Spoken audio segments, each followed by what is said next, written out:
Hey, what's up, y'all? I get a lot of questions about ceramic coating wheels. People think it's this mythical, hard to do, expensive process, and you have to go pay a detailer a lot of money to do it. It's just not the case, especially when you're doing something like wheels and you're not worried about the paint on a really expensive car. So one of my favorite products, I've been using it for years, is this stuff right here.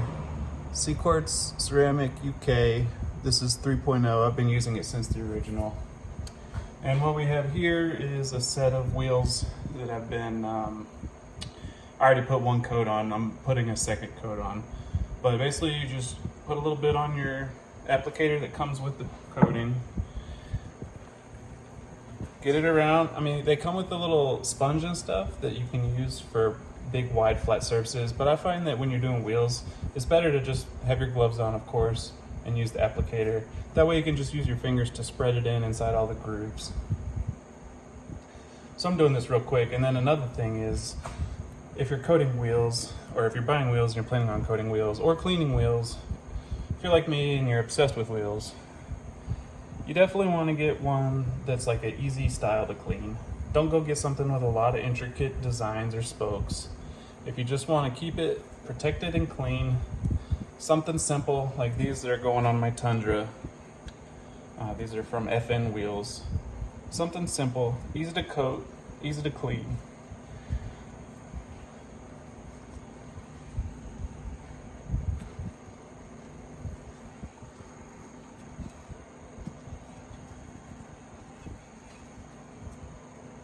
Once you've got it all nice, then you just let it sit for a few minutes and cure, and then you take a microfiber and wipe it off, which I'll show you here in just a minute. All right, so here we are. This one's had the coating on it for probably 10 minutes. I have 5 wheels because I'm gonna run a full-size spare and keep it rotated in with the Tundra. So I've put 2 coatings on all 5 wheels at this point, and you can see there's a little bit of a haze maybe just from the coating sitting on it. But then you come back in with your clean microfiber and you just wipe off any excess. Now, of course, I'm in Texas and I'm sweating and it's over 100 degrees in the garage, but I recommend doing it outside no matter what, because if you breathe in the fumes from this stuff inside your house, I used to do it on my kitchen counter, don't tell anybody, it will give you a headache and it will probably give you cancer. So I have a little fan right now. I have it turned down so it's not too loud, but I have a little fan on, giving me some fresh air and blowing away the fumes from this stuff. But after you give it a good wipe down, you're all done. It's really that simple. It's kind of like the old Miyagi style wax on, wax off, but it's honestly, I think it's even easier than that.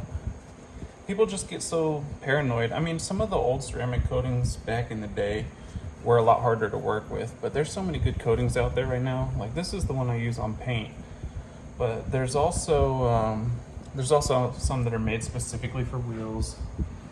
And then you also have the option to coat the inside of the barrels,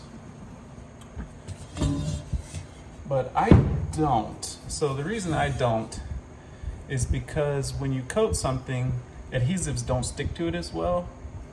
And unless you're gonna put some race tape on your balance weights, I just let it get dusty. You can always clean, especially with a wheel like this, you can always clean inside with a good wheel brush just by pushing it through the big open area. So I don't know, it's one of those things. It's preference. If you want to coat the inside of your barrels, go for it.